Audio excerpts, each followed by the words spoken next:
2015 Iran ഉൾപ്പെടെ ഒരു കരാറിൽ ഒപ്പിട്ടതാണ്. കാരണം സാധാരണഗതിയിൽ നിവൃത്തിയുണ്ടെങ്കിൽ ഇറാനൊന്നും ഇത്തരത്തിൽ ഒരു ആഗോള കരാർ അമേരിക്കയും ബ്രിട്ടനും ഒക്കെ ചേർന്ന ഒരു കരാറിൽ ഒപ്പിടാൻ തയ്യാറാവില്ല. പക്ഷെ 2015 കരാർ JCPOA എന്നാണ് അതിന്റെ പേര്, joint comprehensive plan of action.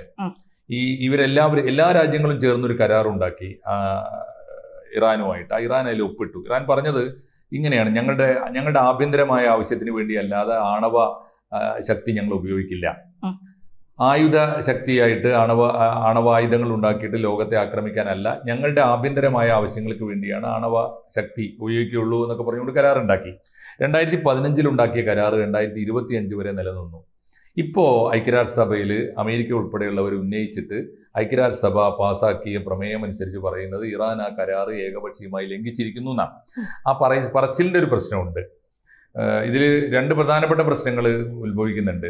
ആധുനിക കാലത്ത് എല്ലാ രാജ്യങ്ങളും എല്ലാതരം ഉപരോധങ്ങൾക്കും എതിരാണ്. ഒരു രാജ്യം മറ്റൊരു രാജ്യത്തിന് മേൽ ഉപരോധം നടത്തണമെങ്കിൽ ആ രാജ്യത്തെ ശത്രു രാജ്യം പരസ്യമായി ആക്രമിക്കണം. അപ്പൊ ഇന്ത്യക്ക് പാകിസ്ഥാന് മേൽ ഉപരോധം, കുടിവെള്ളം കൊടുക്കൂല, അല്ലെങ്കിൽ കയറ്റുമതി നിർത്തും, ഭക്ഷ്യധാന്യങ്ങൾ തരില്ല എന്ന് പറയാം. എപ്പോ ഇന്ത്യയെ ആക്രമിക്കുന്നതുകൊണ്ടാണ്.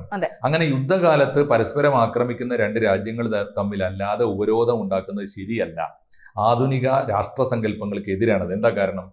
ഓരോ രാജ്യത്തിനും അതിൻ്റെ സുരക്ഷയ്ക്ക് എന്ത് ആയുധങ്ങൾ ഉണ്ടാക്കണം, എന്ത് ആയുധങ്ങൾ വാങ്ങണം, എന്ത് ആയുധങ്ങൾ സൂക്ഷിക്കണം എന്ന് തീരുമാനിക്കാനുള്ള അവകാശമുണ്ട്. പാകിസ്ഥാൻ അണവായുധം നിർമ്മിച്ചപ്പോൾ ഇന്ത്യ കാണിച്ച മാതൃക അതാണ്. അന്നത്തെ ഇന്ത്യൻ പ്രധാനമന്ത്രി വാജ്പേയി പോയിട്ട് അവരോട് പറഞ്ഞു, നിങ്ങൾ ആണവായുധങ്ങളൊക്കെ നിർമ്മിക്കാം, ഞങ്ങൾ അതിനെതിരല്ല. നമ്മൾ ഇതുവരെ പറഞ്ഞിട്ടില്ലല്ലോ പാകിസ്ഥാൻ ആണവായുധം ഉണ്ടാക്കാൻ പാടില്ല, ഇന്ത്യ ഉണ്ടാക്കാൻ പാടില്ല എന്ന് പാകിസ്ഥാൻ പറഞ്ഞുകൊണ്ടിരുന്നു. മണ്ടത്തരാണിത്.